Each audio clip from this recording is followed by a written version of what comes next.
NEET medical की entrance exam है। Medical मतलब जो बच्चे डॉक्टर बनना चाहते हैं 12वीं के एग्ज़ाम देने के बाद, यानी अगर आज इसी लेवल पर अगर घपला हो रहा है, जब एंट्रेंस हो रहा है, कल अगर ये डॉक्टर बन जाएंगे इस तरह की गलत तरीके से सिलेक्ट होकर, तो सोचिए अस्पताल के जब इलाज करने पहुंचेंगे तमाम लोगों का, तब इन बच्चों की कोई गलती नहीं है, लेकिन जिस तरह की प्रणाली बनाई गई है एनटीए के द्वारा, उस पर सवाल खड़े हो रहे हैं।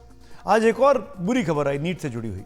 राजस्थान के कोटा में नीट के रिजल्ट से निराश एक छात्रा की खुदकुशी की खबर भी आज ही सामने आई है। ये खबरें सबका दिल तोड़ती हैं। बच्चे 2-2, 3-3 साल मेहनत करते हैं, लाखों रुपए उनके पिता, उनके अभिभावक खर्च करते हैं उनकी इस पढ़ाई के ऊपर, उनकी ट्यूशन के ऊपर, लेकिन जब एग्जाम का रिजल्ट आता है तो एक रैंकिंग पे 67 बच्चे आ गए, जो अपने आप में एक अनोखा विश्व रिकॉर्ड बन गया है। नीट परीक्षा से जुड़े पूरे मामले पर विस्तार से जानकारी के लिए अब से कुछ देर पहले मैंने बात की है छात्रों को पढ़ाने से जुड़ी एक संस्था है फिजिक्स वाला, उसके संस्थापक, उसके फाउंडर अलख पांडे से। वो भी इस पूरे एनटीए के इस कार्यप्रणाली को लेकर कई सवाल खड़े कर रहे हैं। आजकल नीट एग्ज़ाम को लेकर देश में एक बड़ा विवाद छिड़ा हुआ है और कई सारे बच्चे, कई सारे लोग मैसेजेस कर कर, ट्वीट कर कर, फेसबुक पर पोस्ट डालकर लिख रहे हैं कि जो रिजल्ट्स आए हैं उसमें कहीं ना कुछ धांधली है।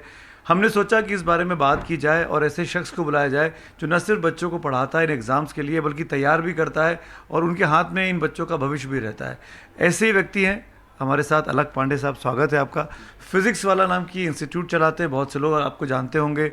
ऑनलाइन क्लासेस भी हैं, फिज़िकल क्लासेस भी हैं आपकी। मेडिकल के डॉक्टर साहब तैयार कर रहे हैं। मेरा पहला सवाल और बेसिक सवाल, जब मैंने अखबार में खबर पढ़ी कि पहली रैंक पे 67 बच्चे हैं, क्या ये संभव है अलग?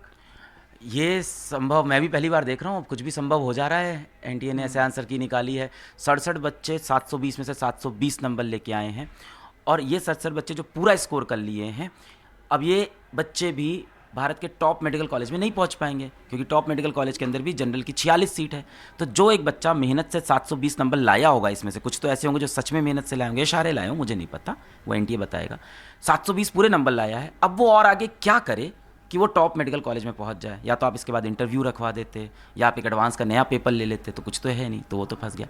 पर इससे भी ज़्यादा शॉकिंग बात जो है, वो जो आपने भी सुना है, सबने सुना, नहीं सुना तो मैं बताता हूँ कि इन 67 में से 8 बच्चे ऐसे हैं जो या तो एक सेंटर, ये हरियाणा का एक सेंटर है झज्जर में, या तो 2-3 सेंटर से मिला के 8 बच्चों के 720 में से 720 नंबर आए हैं। अब हो सकता है सुनने वालों को लगे कौन सी बड़ी बात है 8 बच्चों के 720। तो ये 8 बच्चे के साथ साथ बैठे हुए हैं, एक रोल नंबर है। रोल नंबर बहुत ही आसपास है। यहाँ पे मैं आपको दिखा देता हूँ। इसमें देखिए, तो इनके देखिए इनिशियल जो इनरोलमेंट नंबर है वो बिल्कुल सेम है। ये इनरोलमेंट नंबर बिल्कुल सेम, ये इनरोलमेंट बिल्कुल सेम। जैसे ये देखिए इनका स्टार्टिंग का इनरोलमेंट नंबर और यहाँ का स्टार्टिंग का इनरोलमेंट पूरा सेम। इनका 168, 186, 198, यानी ये या तो एक ही रूम में है या तो आसपास। 178, 168, 178, 186, 198, या तो ये एक ही रूम में है या आसपास के रूम में है।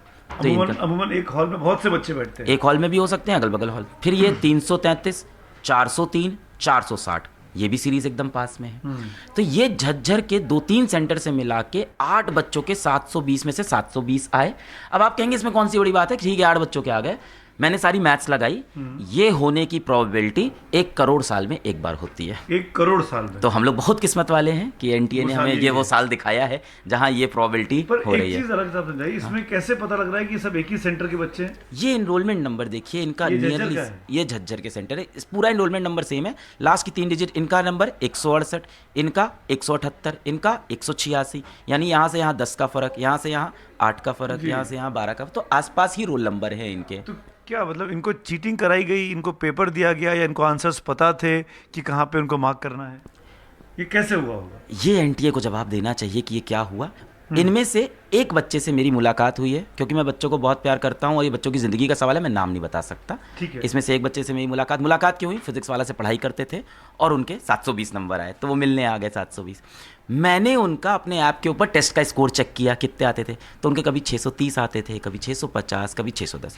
तो मैंने थोड़ी सख्ती से पूछा, यार तेरे तो कभी 720 आए नहीं है हमारे यहाँ, कभी 680 भी नहीं आया, तू बता कैसे आया? तो वो डर गया बच्चा और हमको देख के डर ही जाता है। तो वो बोला कि सर, मतलब अचानक से देखा अलग, सर सीधा यही पूछ रहे, कहता है सर मेरे तो 660, 670 आ रहे हो OMR में। हमने कहा फिर तेरे 720 कैसे आ गए भाई? तुम्हारे जब OMR एनटीए ही जारी करता है पेपर के बाद एनटीए मेल करता है, ये आपका ओएमआर, इसके देख लो, इसके हिसाब से आपके नंबर इतने बन रहे हैं, मिला लो, ताकि पूरी तरह से ट्रांसपेरेंट हो जाए।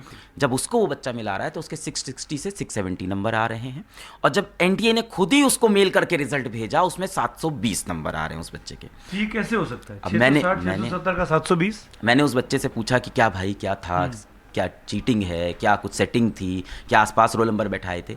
उसने जो बताया वो मैं आपको बताऊंगा, जो कई बच्चे बता रहे हैं इंटरनेट पे, कि झज्जर के कुछ सेंटर्स पे ऐसा हुआ था कि बच्चों को 2 नीट के पेपर एक साथ मिल गए, अलग अलग सेट के, और वहाँ पे जो इन्विजिलेटर आए थे वो शायद इस चीज़ के कैपेबल नहीं थे, उन्होंने कहा दोनों सॉल्व कर दो। इस चक्कर में बच्चों का 15 से 20 मिनट खराब हो गया। एनटीए ने भी क्लैरिफिकेशन यही दिया है कि बच्चों का जो समय लॉस हुआ है उसके एवज में हम उनको नंबर दे देते हैं। तो अब 15 मिनट के लॉस पे क्या उन्होंने 60 नंबर दे दिए? और क्या वो सिर्फ झज्जर के सेंटर्स पे हुआ है? क्योंकि पेपर तो डिले मुंबई में भी हुआ है, और इस लिस्ट में मुंबई के बच्चे भी हैं। पेपर डिले महाराष्ट्र में और भी जगह हुआ है, वहाँ के भी। पेपर डिले तमिलनाडु में भी हुआ है, तमिलनाडु के भी बच्चे हैं। पेपर डिले त्रिपुरा में हुआ है, त्रिपुरा के भी बच्चे हैं। तो क्या हर जगह पेपर डिले था, हर जगह 60 नंबर? कितने नंबर दिए एनटीए ने ग्रेस? नहीं पता। तो एनटीए ने ये स्पेसिफाई नहीं किया कि कितने नंबर दिए गए डिले होने पर? कोई लिस्ट जारी नहीं किया एनटीए की तरफ से? कोई क्लैरिटी नहीं है? कुछ नहीं बताया। उन्होंने बोला कि टाइम को कवर करने के लिए हमने ग्रेस नंबर दिए हैं, और ये बेस्ड है एपेक्स कोर्ट के डिसीजन पे। उनका स्टेटमेंट आया तो माननीय सुप्रीम कोर्ट का 2018 का डिसीजन, वो हम लोग को खोजना है, वो भी उन्होंने नहीं बताया। वो हमने खुद से खोजा कि भाई कौन सा डिसीजन है इसके ऊपर। नॉर्मलाइजेशन का एक डिसीजन है, तो हम लोगों ने खोजा। वो तो सुप्रीम कोर्ट, माननीय सुप्रीम कोर्ट का 2018 का डिसीजन है, जो कि क्लैट के ऑनलाइन एग्जाम के ऊपर था वो डिसीजन। उसको उन्होंने एक ऑफलाइन एग्जाम में लगाया, जहाँ 23 लाख बच्चे पेपर देते हैं, क्लैट 1 लाख बच्चा देता है। उस डिसीजन के अंदर भी सुप्रीम कोर्ट ने बोला कि ग्रेस नंबर देना अवॉइड करना है, रेयर सिचुएशन में ही ये प्रोसीजर अपनाएंगे। अब ये रेयर कितनी रेयर है कि मतलब कट ऑफ पहली बार ऐसा गया है कि 715 नंबर लाने वाले 300 से ज़्यादा बच्चे हैं एक ही नंबर के ऊपर। और ऐसा नहीं कि ये प्रॉब्लम इसलिए है क्योंकि इतने बच्चे पेपर देते हैं। आईआईटी का पेपर भी 14 लाख बच्चे देते हैं, वहाँ रैंक 1 से रैंक 10 के बीच में 20 नंबर का अंतर हो जाता है। तो एक ही नंबर के ऊपर जब इतने सारे बच्चे आ गए तो आप किस बेसिस पे छांटोगे? आपने इंटरव्यू भी नहीं किया, पता है किस बेसिस पे छांट रहे हैं? कि किसकी एज ज़्यादा है। अच्छा, तो यानी एक यंग बच्चा पेपर ही ना दे, बुढ़ा होने का इंतजार करे, मैं बुढ़ा हो गया, उसको मौका मिल रहा है, उसको मौका मिल रहा है। लॉजिक वो ये देते हैं कि हाँ ज़्यादा समय बीत गया, ज़्यादा, मैं मानता हूँ। अच्छा। पर जो यंग बच्चा है वो क्यों सफ़र कर रहा है? बेसिकली कंपटीशन होता है रिजेक्शन का एग्जाम, राइट, कि भाई जो आपको नहीं चाहिए, जो लेयर नहीं चाहिए उसको हटाओ और टॉप लेयर को उठा लो। इन्होंने क्या किया कि सिलेक्शन का एग्जाम, इन्होंने बोला पेपर हम इजी बना देंगे, एनसीईआरटी के कुछ सिलेबस को कम कर देंगे, पेपर को और इजी कर देते हैं। पेपर इजी करने से, और इन्होंने कहा कि इससे होगा बच्चों पे प्रेशर कम होगा। नहीं भाई, बच्चों पे प्रेशर तब कम होगा जब आप सीट बढ़ाओगे। आज बच्चे के अगर 650 नंबर आके भी उसको गवर्नमेंट मेडिकल कॉलेज नहीं मिल रहा है तो उसके अंदर और ज़्यादा बल्कि डिमोटिवेशन होगा कि अब कितने नंबर लेके आऊँ। 720 ला के भी उसको एम्स दिल्ली नहीं मिल रहा है तो वो और डिमोटिवेट हो गया कि अब तो मैंने सब कर लिया, इससे अच्छा मैं कर ही नहीं सकता था। This is the best I can do. एक और चीज़ मैंने देखी है, कुछ बच्चे लिख रहे हैं सोशल मीडिया पे कि 717 718 नंबर आए। 720 में से 716 तो आ सकते हैं अगर आपने सवाल छोड़ दिया, क्योंकि एक सवाल 4 नंबर का है, और अगर गलत कर दिया एक सवाल तो आपका एक नेगेटिव मार्किंग कट गया, तो 715 आ सकते हैं। तो 717 718 ये नंबर कैसे आए हैं? 718 दिक्कत हुई है? 718 719 कैसे आए हैं? तो 719 में एक लड़की है, एक लड़का है, उसमें से एक से मेरी बात भी हुई है। मैं फिर बच्चे का नाम नहीं बोलूँगा। तो उससे जब मेरी बात हुई तो उन्होंने भी अपनी तरफ से सेम एक्सप्लेनेशन दिया है। वो भी झज्जर सेंटर के ही हैं कि हमें 2 पेपर मिल गया था और ऐसा हुआ था। हो सकता हो ये सारे बच्चे सेम स्क्रिप्ट बोल रहे हो, मैं अभी किसी चीज़ की गारंटी नहीं लेता। हो सकता हो एनटीए सही बोल रहा हो। अब ये कैसे हुआ होगा? देखिए 720 के बाद जो अगला नंबर आ सकता है वो 716 आ सकता है, जब बच्चे ने एक क्वेश्चन छोड़ दिया हो, 4 नंबर का क्वेश्चन था। या 715 आ सकता है जब उसने एक क्वेश्चन गलत कर दिया हो, तो 4 घटे और एक माइनस नंबर, +4 -1। अब 719 कैसे आया होगा? अगर एक लॉजिक इसकी बन सकती है तो यही बन सकती है, किसी बच्चे का 659 नंबर रहा होगा, उसको 60 नंबर ग्रेस मिले होंगे, 719 आ गया होगा। या 669 रहा होगा, 50 नंबर ग्रेस मिले होंगे और 719 आया होगा। ऐसी वो लॉजिक बता रहे हैं, पर ये भी मैं पहली बार देख रहा हूँ होता हुआ। लेकिन सवाल ये कि ग्रेस के नंबर किस बेसिस पे दिए गए? कितने किसी को 50, किसी को 60, किसी को 70, किसी को 80, सबको अलग अलग। कितने, किस बेसिस पे और कितनों को, सब हिडन है। तो ये एनटीए करता क्या है?